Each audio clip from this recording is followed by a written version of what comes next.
So it turns out that the person the government hired to teach about anti racism could be racist himself at your expense.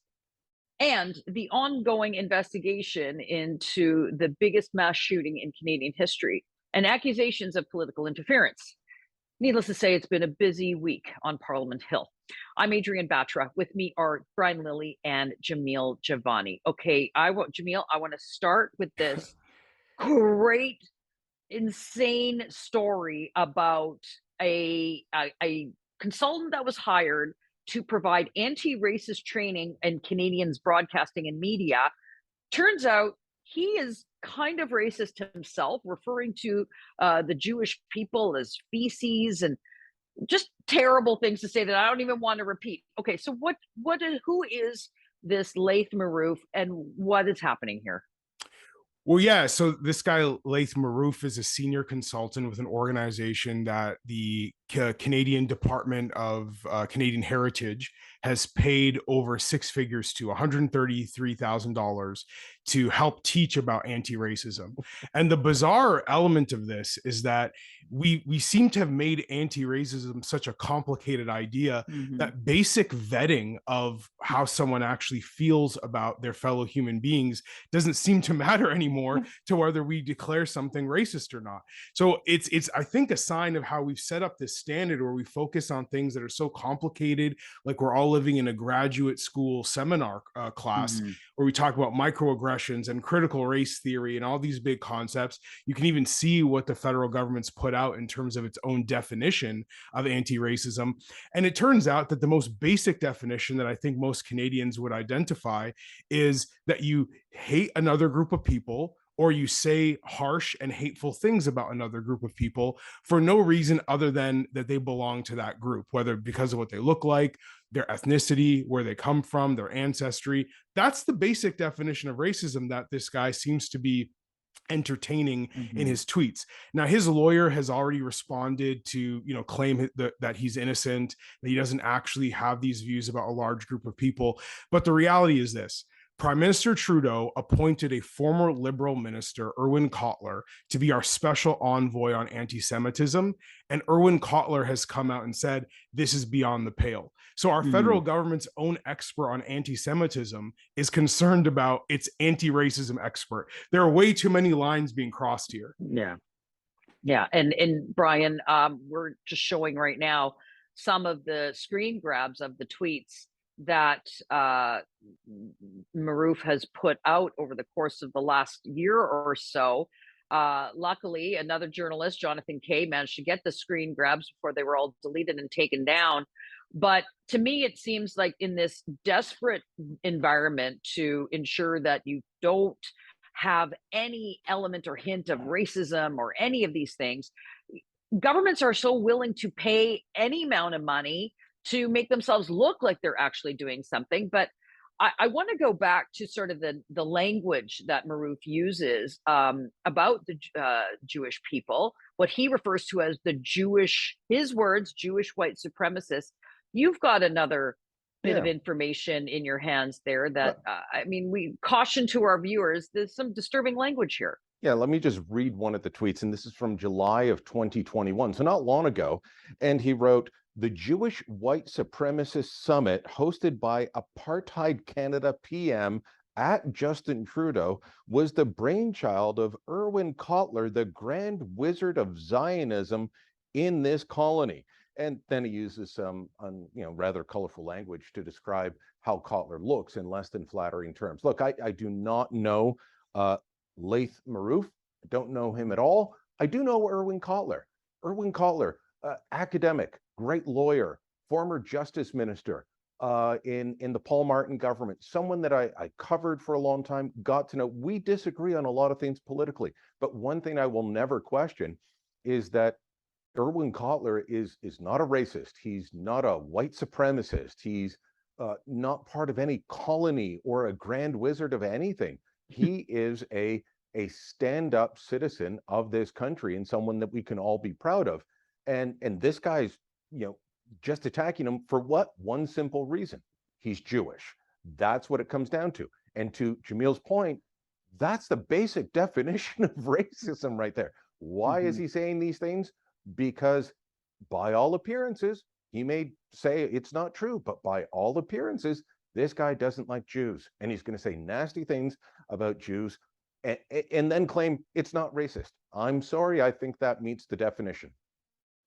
So finally, after all of this is revealed, Jamil, Canada's diversity minister, yes, we have a diversity minister, Ahmed Hassan, has now called for an investigation and a review of the funding that went to this organization that is supposed to put forward the materials to, provide this anti-racism seminar and broadcasting.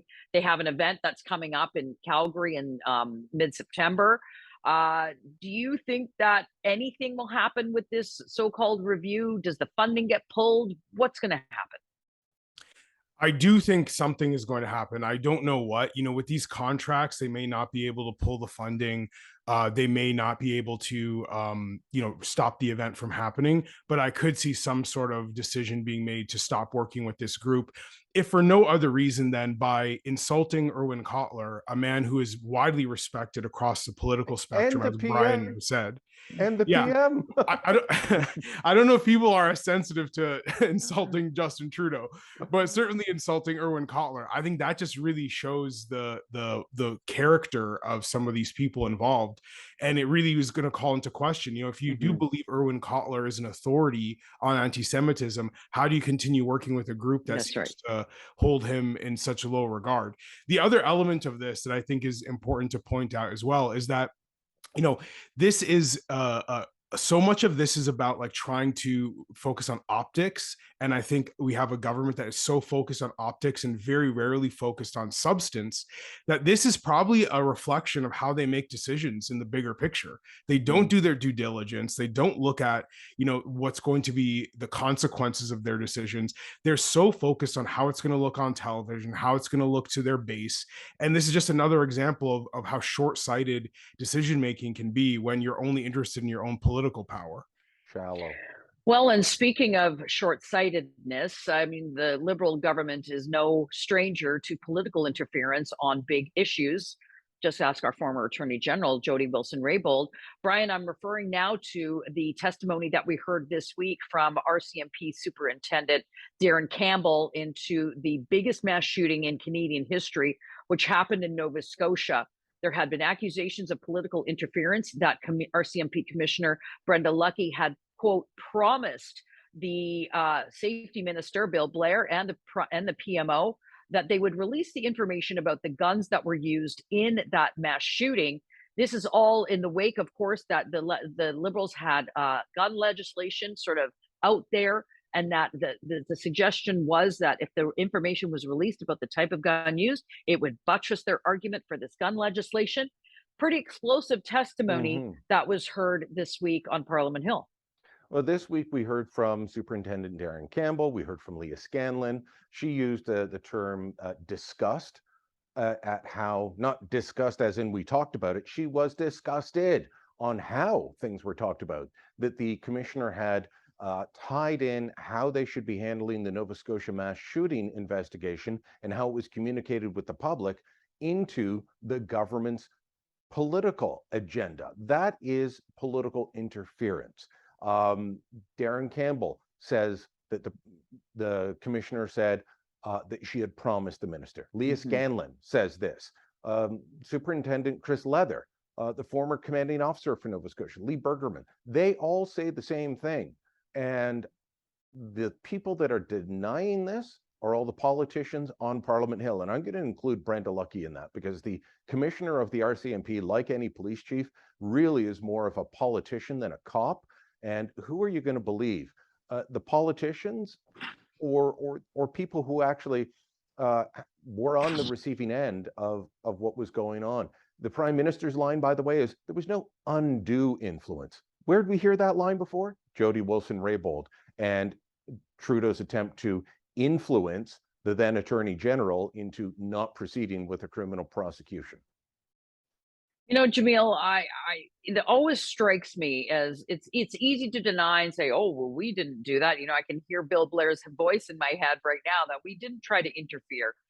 I think this is one of the most underreported stories going on right now. And I know there's a whole host of things happening in the world, but here we have, one of we're supposed to trust these institutions. We're supposed to have faith in these organizations that they're acting in the best interest of the public. Yet when we now hear repeatedly that the hand of politics is interfering in these sorts of things, it sends a chill, does it not?